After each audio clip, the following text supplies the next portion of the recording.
ከኔፕቱን ባሻገር ከፀሐይ ሙቀትና ብርሃን በቢሊዮን ኪሎ ሜትሮች ርቀት ላይ የፀሐይ ብርሃን እንደ ደብዛዛ ብልጭታ የሚታይበት አንድ የተረሳ ዓለም አለ።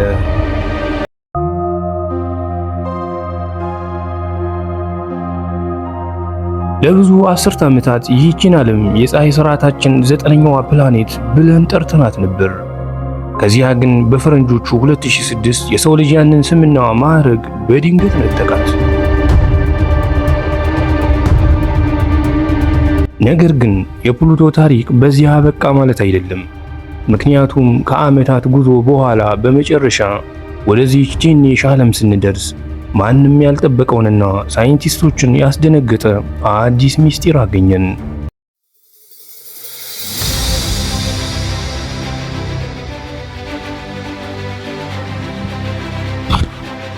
ፕሉቶ የምትገኘው ካይፐር ቤልት በሚባለው እጅግ በራቀው የስርዓተ ፀሐያችን ክልል ውስጥ ነው። ከፀሐይ እጅግ በጣም የራቀች ከመሆኗ የተነሳ ሙሉ አካሏ በጽኑ ቅዝቃዜ የተቆለፈ ነው። ፕሉቶ ከመሬታችን ጋር ሲነጻጸር እጅግ በጣም ትንሽ ስትሆን፣ ነገር ግን መጠኗ ስለ እውነተኛ ምስጢሯ ምንም ሊነግረን የሚችል አይደለም። በፕሉቶ ላይ አንድ ዓመት ለማጠናቀቅ 248 የምድር ዓመታትን ይወስዳል። እስቲ አስቡት፣ እዚያ ተወልዳችሁ የመጀመሪያ የልደት በዓላችሁን ለማክበር 2 ተከታታይ ምዕት ዘመናትን ይጠይቃችኋል።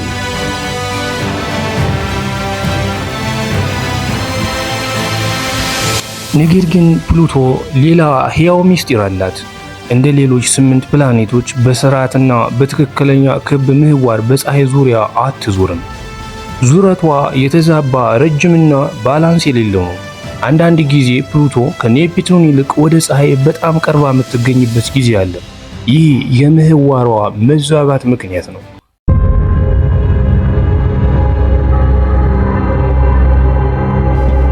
በፈረንጆቹ 1930 የስነ ከዋክብት ተመራማሪዎች ፕሉቶን ሲያገኙ ዓለም በደስታ ተሞልታ ነበር። ተማሪዎች የፕላኔቶችን ዝርዝር በቃላቸው ሲይዙ ፕሉቶ 9ኛ ሆና ነበር። ነገር ግን ሳይንቲስቶች ከኔፕቱን ባሻገር በሺዎች የሚቆጠሩ የበረዶ አካላትን ማግኘት ሲጀምሩ በእርግጥ ፕላኔት ማለት ምን ማለት ነው የሚል ጥያቄ በዓለም አቀፍ ደረጃ አከራካሪ ሆነ።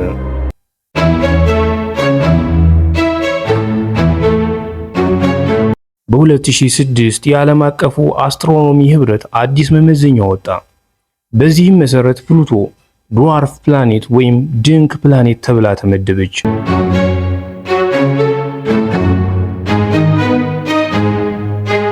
በፀሐይ ዙሪያ ትዞራለች። ክብ ለመሆን የሚያስችል ግራቪቲ አላት። ነገር ግን በዙሪያዋ ያሉትን ሌሎች አካላት ጠራርጋ አላጸዳችም። ፕሉቶ አልጠፋችም፣ ከስርዓተ ፀሐይም አልተወገደችም። የተቀየረው የስሟ ፈርጅ ነበር።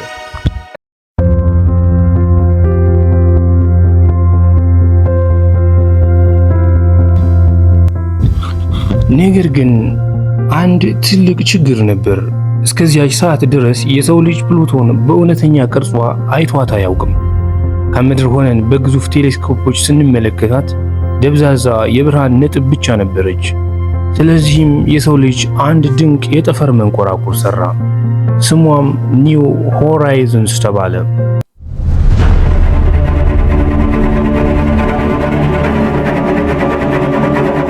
በ2006 በሰው ልጅ ታሪክ እጅግ ፈጣኑና ረጅሙ ጉዞ ተጀመረ። በቢሊዮን የሚቆጠሩ ኪሎ ሜትሮችን በጨለማ ውስጥ አቋረጠች።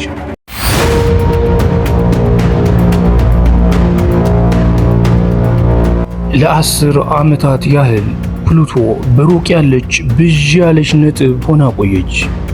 ከዚያም ጁላይ 2015 ከ10 ዓመታት አሰልችና አስፈሪ ጉዞ በኋላ ኒው ሆራይዘንስ በመጨረሻ ወደ ፕሉቶ ተቃረበች። በመጀመሪያ ፕሉቶ ምንም የሌለባት በረዶማ የድንጋይ ክምችት መስላ ነበር። ነገር ግን ምስሎች እየጠሩ ሲመጡ ዓለም በድንጋጤ ተዋጠች። ግዙፍ ተራራዎች ታዩ፣ ጥልቅ ሸለቆዎች፣ ሰፊ ሜዳዎች እና በገጸ ምድሯ ላይ የልብ ቅርጽ ያለው ግዙፍ ደማቅ ክልል ተገኘ።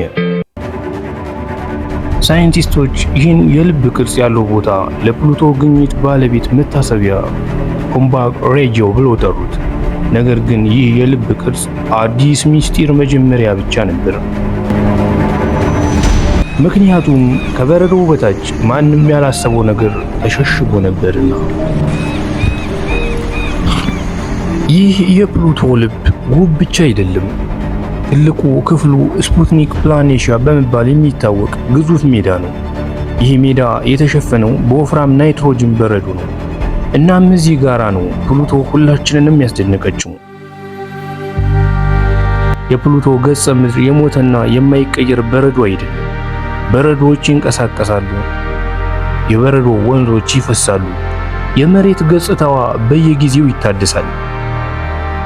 ከፀሐይ በቢሊዮን ኪሎ ሜትሮች ርቃ እንኳ ፕሉቶ እንደ ሕያውና ተንቀሳቃሽ ዓለም ትሰራለች። ፕሉቶ ይህንን ያህል ቅዝቃዜ ካለባት ይህንን እንቅስቃሴ የሚፈጥረው የሙቀት ምንጭ ከየት መጣ? ሳይንቲስቶች እንደደረሱበት ከሆነ ፕሉቶ ውስብስብ የሆነ የጂኦሎጂ እንቅስቃሴ አላት። በገጽታዋ ላይ ያሉ ግዙፍ ተራራዎች የተሰሩት ከድንጋይ ሳይሆን እጅግ በጠና ከጠጠረ የውሃ በረዶ ነው። እንዲያውም አንዳንዶች ይበልጥ አስገራሚ መላምት ያቀርባሉ። ከዚህ ወፍራም የበረዶ ፍርስራሽ በታች ፈሳሽ ውቅያኖስ ሊኖር ይችላል የሚል። ስለ ፕሉቶ ውስጠኛ ክፍል እስካሁን ሙሉ ምስል የለም። ነገር ግን ያ አለማወቃችን ፕሉቶን ይበልጥ አጓጊ ያደርጋታል። ምክንያቱም ፕሉቶ የሞተች በረዶ ሳትሆን በበረዶ ሽፋን ስር ሚስጢር የያዘች ድንቅ ዓለም ልትሆን ትችላለችና። ፕሉቶ ብቻዋን አይደለችም። 5 ጨረቃዎች አሏት። ትልቋ ጨረቃዋ ካሮን ትባላለች። ካሮን ከፕሉቶ ጋር ስትነጻጸር በጣም ግዙፍ በመሆኗ ሁለቱ አካላት ጥንድ ፕላኔቶች ይመስላሉ። በፕሉቶ ላይ ቆማችሁ ወደ ሰማይ ስትመለከቱ አንድ ግዙፍ ሌላ ዓለም በሰማያችሁ ላይ ጸጥ ብሎ ተንጠልጥሎ ይታያል። ከካሮን በተጨማሪ ፕሉቶ 4 ትናንሽ ጨረቃዎች አሏት። አንድ ላይ ሆነው በስርዓተ ፀሐያችን ዳርቻ ላይ ካሉት እጅግ አስደናቂ ስርዓቶች አንዱን ፈጥረዋል። ፕሉቶ የራሷ አየር ወይም አትሞስፌር አላት። ከምድር ጋር ሲነጻጸር እጅግ በጣም ቀጭን ቢሆንም ፕሉቶ በረጅም ምህዋሯ ላይ ስትጓዝ ከፀሐይ በምትርቅበትና በምትቀርብበት ጊዜ አየሯ በከፍተኛ ሁኔታ ይቀያየራል። ወደ ፀሐይ በምትቀርብበት ጊዜ በገጽታዋ ላይ ያለው ናይትሮጅንና ሚቴን ጋዝ ወደ አየር ይተናል። ከፀሐይ ስትርቅ ደግሞ ተመልሶ እንደ በረዶ ወደ መሬት ይወርዳል። ፕሉቶ እንዲሁ የቆመ ፎቶግራፍ አይደለችም። አየሯ፣ በረዶዋና ውቅያኖሶቿ እርስ በርስ የሚናጉባት ሕያው ዓለም ናት። ነገር ግን ስለ ፕሉቶ ማወቅ ያለብን እውነታ ነው። እስካሁን የጎበኘናት አንድ ጊዜ ብቻ ነው። ኒው ሆራይዘንስ የመጀመሪያውን ምስል ሰጥቶናል። ነገር ግን እዚህ አልቆመም። በከፍተኛ ፍጥነት ፕሉቶን አልፎ ወደ ካይፐር ቤልት ጥልቀት ገብቷል። ይህ ማለት ስለ ፕሉቶ የምናውቀው ነገር ሁሉ የተገኘው ከአጭር የጥቂት ሰዓታት ጉብኝት ነው። ከ10 ዓመት ጉዞ በኋላ የተገኘች የጥቂት ሰዓታት አጋጣሚ። ይህ ደግሞ አንድ የሚያስፈራ ጥያቄ ያስነሳል። እስካሁን ያላየናቸውና ያመለጡን ሌሎች ምን ሚስጥሮች ይኖሩ ይሆን? በዚህ ጨለማ ውስጥ እንደ ፕሉቶ ያሉ በሺዎች የሚቆጠሩ ሌሎች ዓለማት ሊኖሩ ይችላሉ። ፕሉቶ የሥርዓተ ፀሐያችን ዳርቻ እኛ ከምናስበው በላይ ውስብስብ መሆኑን ያሳየችን የመጀመሪያዋ ፍንጭ ነበረች። እየራቅን በሄድን ቁጥር አዳዲስ ነገሮችን እንረዳለን እና ምናልባትም አንድ ቀን ሌላ የሰው ልጅ መንኮራኩር ወደ ፕሉቶ ይመለሳል። ፎቶ ለማንሳት ብቻ ሳይሆን ኒው ሆራይዘንስ የጀመራቸውን ሚስጢሮች ለመፍታት። ፕሉቶ ከእንግዲህ 9ኛዋ ፕላኔት አትባልም። ነገር ግን ይህ የታሪኳ ማጠቃለያ አይደለም። ምክንያቱም ፕሉቶ ለሰው ልጅ ከዛ ይበልጥ ትልቅ ትምህርት አስተምራለች። የዓለማት ድንቅነት እኛ በምንሰጣቸው የስም ትርጉም አይወሰንም። አንዳንድ ጊዜ አንድን ቃል መቀየር ለበለጠ አዲስ ዕውቀት በሩን ይከፍታል። ከፀሐይ ከ7 ቢሊዮን ኪሎ ሜትር በላይ ርቃ ይህች ትንሽ በረዷማ ዓለም አሁንም ጸጥተኛ ጉዞዋን ቀጥላለች።